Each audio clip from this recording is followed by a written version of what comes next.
Goeiedag, ek groet jou in die kosbare naam van Jesus Christus. God wil hê, ons moet met vrymoedigheid bid.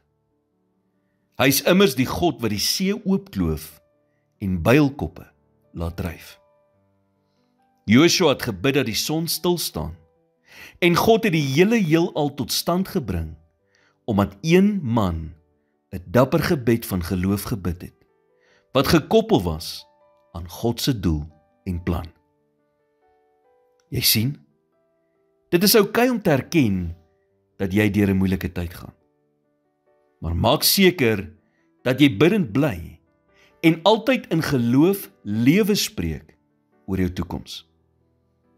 Die Bybel sê in Hebreërs 11 vers 1, die geloof dan is 'n vaste vertroue op die dinge wat ons hoop, 'n bewys van die dinge wat ons nie sien nie.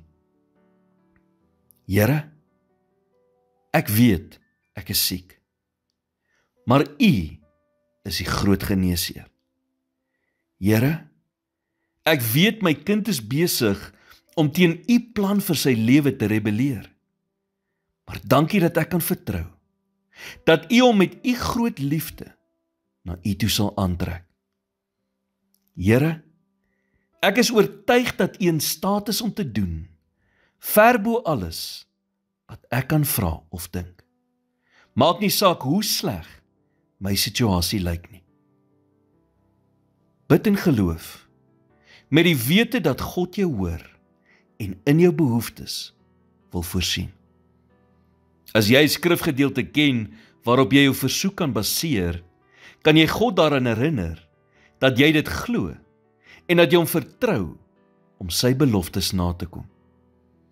Om die woord te bid of jou gebede met die woord te vul, is 'n goeie ding om te doen.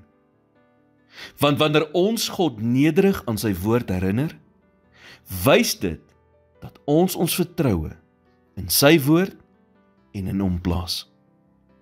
Dit versterk ook ons geloof, terwyl ons wag dat hy ons antwoord. Here, ek is so dankbaar vir die voorreg om te kan bid. Help my, dat wanneer ek bid, ek met vrymoedigheid en geloof sal bid. Dankie dat U altyd daar is vir my. In Jesus naam, amen.